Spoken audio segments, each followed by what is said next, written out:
Greetings, folks. This is Fabrice here from Man. I'm back, and it's been a long time since I did not post any videos on my channel, and I do apologize for the lack of communication. But some of you knows that I did have a little problems, and so I just want to thank all of you who are supporting my channel. Unfortunately, I got separated and I had to move, but I will be back here soon. So I'm here on the Vercors Plateau, and this is here my hometown, and I just wanted to make this short video to let you know about my projects, because I will be back soon, and so I just first of all, I just would like to make a big thanks to Alex from Alex Modeling, who is supporting. Thanks, bro. And you know that what's going on the side, and always supported me. And just thanks to Aaron is still and also thanks to all of you that are still following my channel. And this a couple days ago, I had the pleasure to host an American veteran from the 8th Air Force who came over here on the Vercors. He came back 7 years after he flew over secret missions, drop supplies to the French resistance. My grandfather was on the ground, and Mr. Arneson was on the B-17, and he flew secret missions to on 14th of July and 25th of June 1944. And these missions, the goal of these missions were to drop supplies to the French resistance. And so Mr. Arneson came over with his family, and I had the pleasure to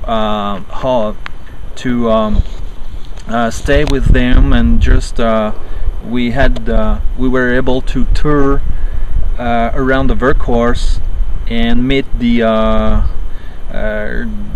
former French resistance, from the veterans from the French Resistance Association. So it was a real nice days. And also Mr. Arneson just signed my a box, the kit that I has, or B-17 from the 148 Monogram B-17, and he signed the box and the instruction sheet. And I had the pleasure to interview him and to gather some informations when he flew these missions, and it was really awesome. So now I'm just letting you watch the rest of this video. And so I'm still planning to build a lot of kits, and I will still be on, and just I will try my best, but I miss building a lot. So thanks for watching this video, guys, and I hope you enjoy it. And so we'll talk soon. Keep modeling, and God bless you all. Bye bye.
supposed to go one pass over the field to identify that this was a place to drop the stuff, because the Germans could have had false signals and you could have dropped it into the wrong hands. Yeah. So they were supposed to go around over and make a right-hand turn, come back around, and then get in line and then drop it if you were in the right deal.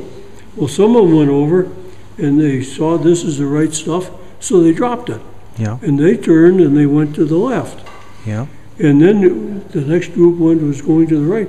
So we had these airplanes going to the left and to the right. And this wind was coming from the propellers just like this, bad. Yeah. And a lot of force. And our airplane went like this, and we thought we were going to crash. We didn't. But we got out of there with it, and then the damn Germans came with their Messerschmitts, and they knocked out one of our engines. And then we had more problems, but then the P-51s came, and then we had help, but because we only had 3 engines, we went down at low altitude, or lower altitude, all the way back to England. So then we did lose one more engine on the way. And then we thought we were going to maybe have to get out in the channel. But fortunately, we made it to our base back. And we did get back. So you have been hit by a German, you have been hit, one of your engine have been hit by your Messerschmitt. Yeah, it was. It was immediately after the drop? After the drop. Yeah, okay. Everything was after the drop. Yeah. Where did the P-51s come from? Well, they were support. I don't know. They came from England, I suppose. Or they may have come from Italy. So, because they were coming out of both directions at that time. But when they all came with wing tanks, so they could make the trip.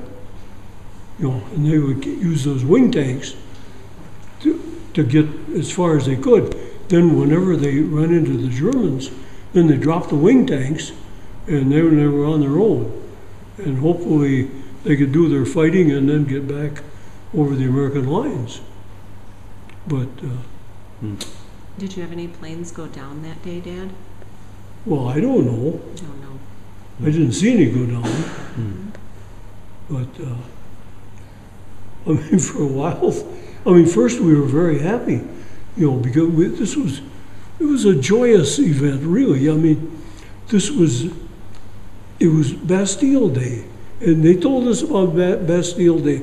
That didn't mean a hell of a lot to us at that time. Yeah. But they talked about, well, this is like the 4th of July, and so everybody, this is independence for these people, and so we're going to help them. Yeah. And everybody was happy about this, and I never heard anybody that had any disagreement at all. And so anyway, you go and you drop this stuff, and everything's fine. But then we ran into a little trouble.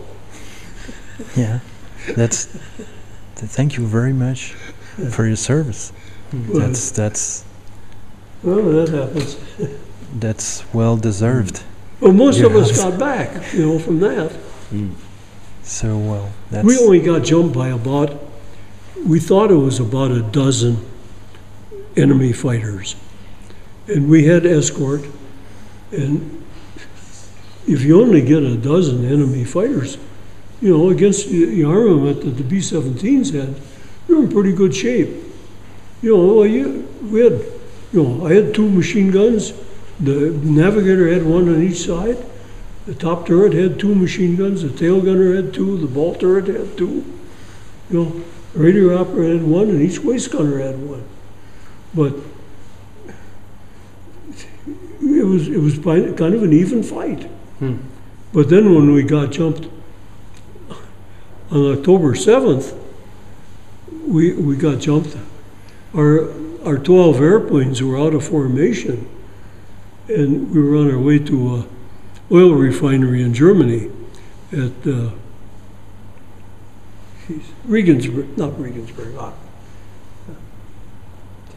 They'll come to you, Dad. Oh, yeah. But anyway, we were on our way to the oil refinery down by Leipzig, and we got jumped by over 100 fighters, and just 12 of us, and they made one pass, just zoomed out just like that, and they were done, and 8 got shot down right now. And the 2 were badly hurt. They never made it back.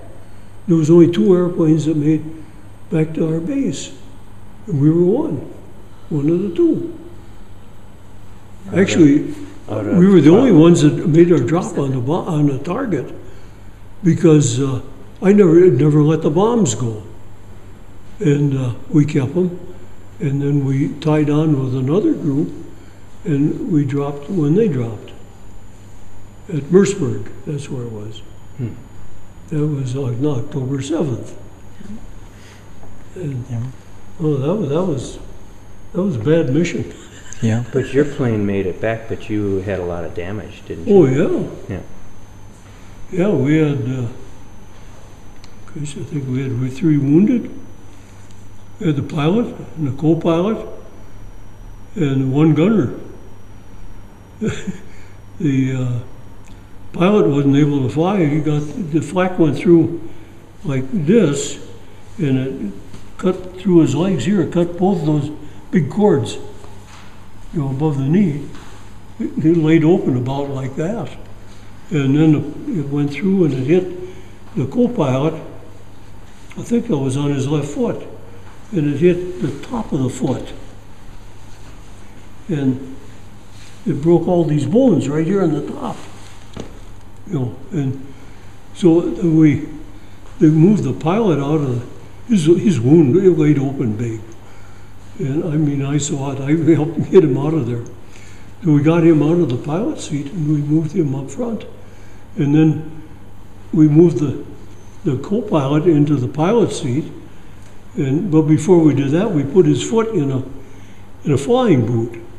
One of those sheepskin boots, like I used to go water ski or snowmobiling with. And we thought, well, if we get back, then he would be able to use maybe 1 kick with his foot. I mean, on the rudder. Yeah. But for the pedal of the rudder.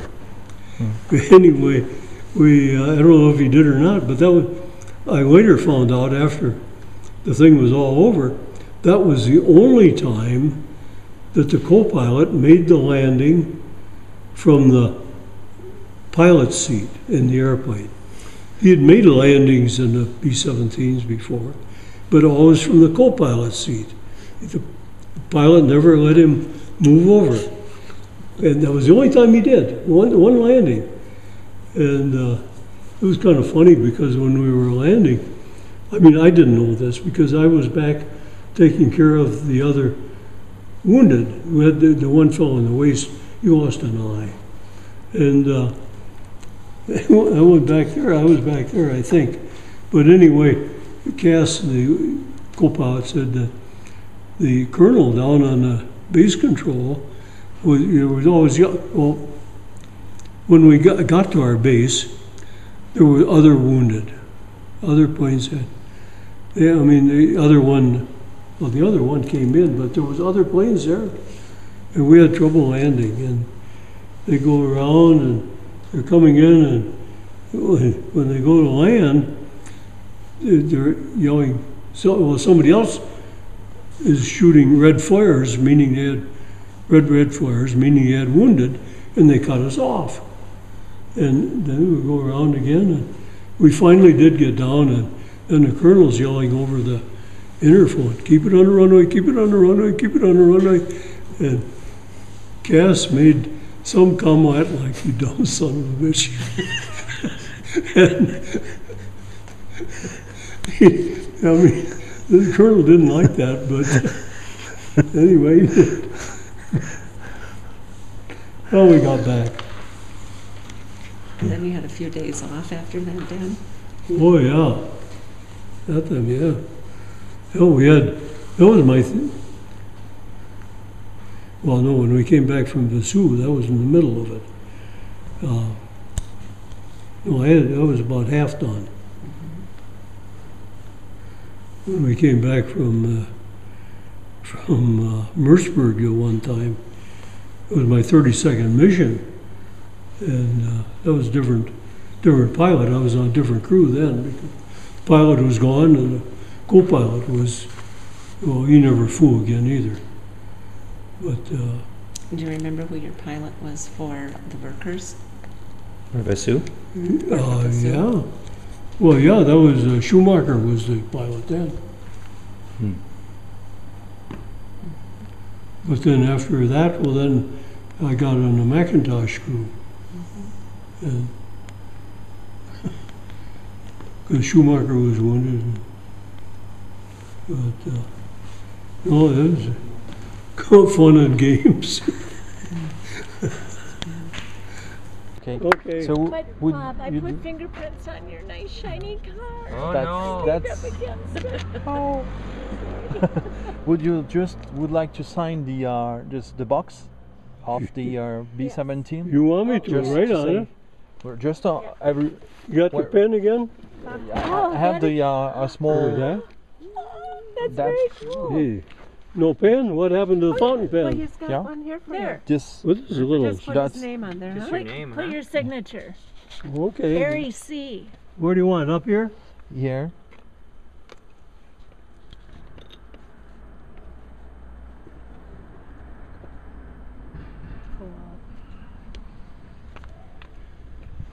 Okay, so thank you very much. Just one more, just the instruction, Okay. and so I will have the complete. Way to go, Bob. Come on, give me your pen, Sarah. Yeah, this- How yeah, much- that's better. Where did you get this model? This model, that's Was Where do that's you want it? that's From model. eBay? That's no. Yes. Yeah. Where you want? Where do you want it? Up here any Yeah. place? Okay. That's the first model kit that I built it when I was 10, and this is this booklet that I was trying to translate. From another Bob. Yeah. That's how you learned French. See. I learned English, yeah. Or you learned English. Yeah, let's learn that.